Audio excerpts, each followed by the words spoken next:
you're running right now in Florida? Yes, I am. What happened? How'd you get started?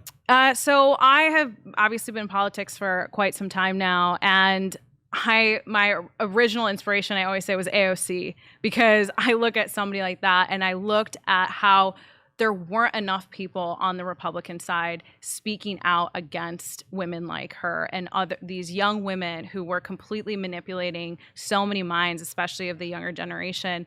And I'm like, why don't we have a counter voice to a lot of these people? And so I was honored to be able to, get a lot of support in my candidacy. And now that we're running in Florida, people are really fed up. They want people who actually care about them. And we have, even on both sides of the aisle, we've had people in Congress who are not working for the people.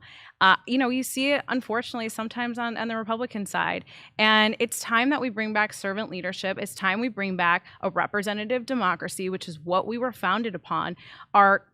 Your congressperson is supposed to care about you. They are supposed to be a lion for your values and a voice in Washington for you. And so for so long, people have been fed up about that. I feel like Thomas Massie is doing that, but it's like when you have 700,000 people that you have to represent, can that even function? Like, I represent me. I can't really represent Tate because he's too awesome.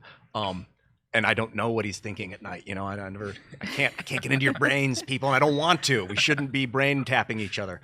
So where do you stand? Where do you stand on the Thomas Massie issue? Are you with Massie or are you against Massie? Ultimately, it's up for his constituency to decide. That's not for I do agree with some of what in the past, especially, but I'm a little bit more pragmatic when it comes to everything that's going on from a political perspective. There are a lot of quote unquote hills to die on in politics, and sometimes it's better that we do remain united as a party in a lot of ways, because when you break out into these factions, which is what Republicans sometimes do because we're just more individualist thinking, the left always stays together. They mass organize. They're unified all the time. I'm not saying that we should, be like them. However, I am saying that we need to be a party that is on the same page. If we are divided as a party, then that allows the subversion of the Democrats to be able to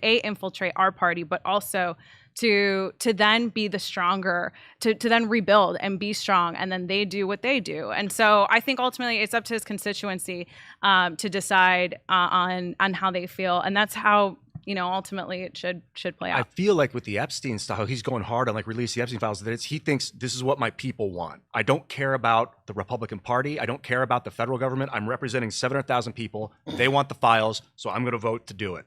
And it's like, it does kind of break away from the party in some ways, because a lot of people are like, hey, I think we're using this data as blackmail against the deep state right now. Don't unleash. That's what Alex Jones said last night. Let's not unleash it because we're using it. But he's adhering to this people, and the people aren't all on the same page. People in Kentucky are different than people in Florida and Colorado, or wherever you're coming from.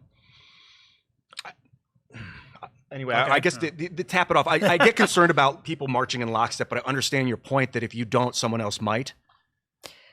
Yeah, look, at the end of the day, you have to always be, as a representative, you have to do what you're there because of the people. You don't send somebody to Washington because, this is the way I feel about something, which is, unfortunately, we have too many narcissistic politicians that go to Washington. They not only not vote for what their constituency wants, they also are sitting there insider trading, doing whatever they want. They never get, they're never held accountable because they always get reelected, whatever that might be. At the end of the day, you should do what matters for your district.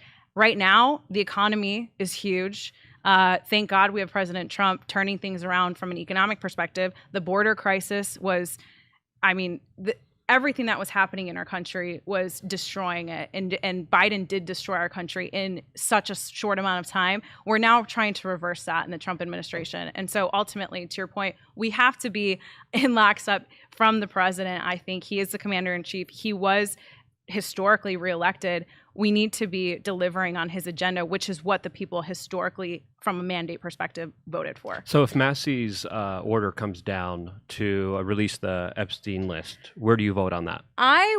First of all, I would appreciate that someone like Massey should do, and what I think what most representatives should do, why don't you take a poll of what matters in your district?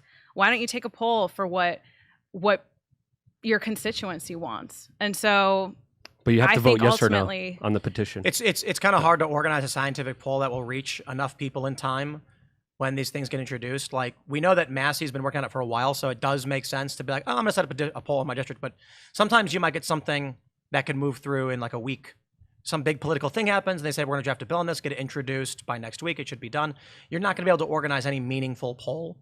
And any poll that you organize would easily be exploited by people who want to trick you into voting the wrong way. Well, and most policies, though, let's not forget, are not clean bills. I mean, half of this stuff, you have stacks of paper, to your point, you have to read over, 10 hours, but it's not really straightforward. Have you read through Massey's? I haven't actually. Massey and Ro Khanna, I think. No, I have not. I think it's pretty good. The initial bill that was put forward by Ro Khanna, I heavily criticized because it would require the release of all the evidence, which includes videos of children. And so I said, this is a trap. Democrats put forward something they know Republicans can't vote on. Ro Khanna, then I interviewed him and he said, okay, you're right about that. That was not my intention. I appreciate bringing that up. Appreciate that you brought it up. We're going to change it. So he and Massey got together and they drafted a very, very simple, I think it's like 2 pages, very clean, release what of the Epstein's information that you can without exposing any ongoing investigations, evidence, that would depict, children and women being trafficked. So I think his bill actually looks pretty good. Trump has not given us a real reason as to why he does not want it released. So were I to be in Congress, I would vote for it to be released. What about you? Yes or no? I'd like to look at the bill. I'm not going to comment on anything until I've seen the actual bill, because if you have an it's not option right. to release the Epstein list, but Trump tells you no, what do you do? I'm not going to, I mean, I haven't seen this bill, so But I don't know just in general, like, would you release the Epstein files in a way that made sense to you, even if Trump didn't want you to I do think it matters of what your people want. You're not sitting there. I think sometimes there's so much sensationalism that happens in politics, and ultimately, like, why don't we, if the constituency wants something to be passed when it comes to economics, the border, things that the kitchen table issues, why don't we focus on that instead of, at the end of the day, trying to be sensationalist? And I'm not saying that this particular situation is sensationalist. However, from overwhelming conversations on the ground, I will tell you the majority of people are focusing on how they can feed their families, why they can't afford homes, what's going on in our district when it comes to hurricanes. Those are things that really matter to the constituency, and set up some of these people that look at Twitter and things like that. And Yeah. I'm not minimizing it. I'm just saying. But you have issue- to vote when you're in I'm Congress. not. Of course Yes or I no? do. No, you Of don't. course I. Present. Or, you don't show up, right? But the issue is that Trump has handled this so miserably that it's actually inflamed the issue. There was, and Dan Bongino and Cash and Pam have handled this miserably. And I consider them, Cash and Dan, to be, well, Cash is a friend. Dan, I know a little bit. He's a good dude. I respect them.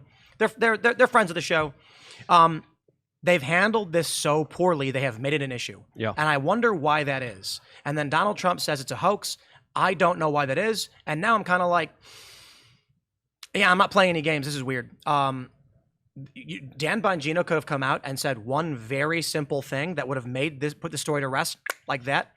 If he looked into the camera and he said, guys, we're working on this Epstein investigation. You can trust me on this one. It may take some time, but we're going to get to the bottom of this one. Please, just be patient.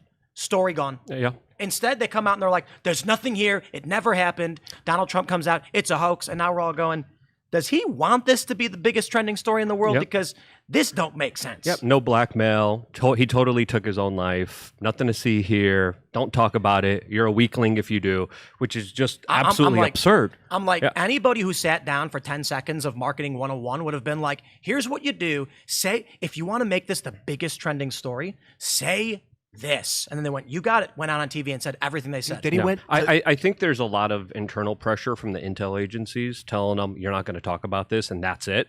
And I think that really shows us the true structure of power in Washington, D.C., because it also highlights how it's not just Trump who's in charge here. Someone clearly else is. Trump previously helped out the victims. I disagree. Yeah. There's been some actual reporting behind the scenes that the issue is, and I think this makes the most sense because this is what I was arguing beforehand. It's not so much that he's using this against the deep state or whatever. That's wishful thinking on Megacide. But even if he is, that's evil. But it's not what he's doing. Thanks for checking out this clip from Timcast IRL. Make sure to watch the show live Monday through Friday at 8 p.m. Subscribe to this channel, and we will see you all there.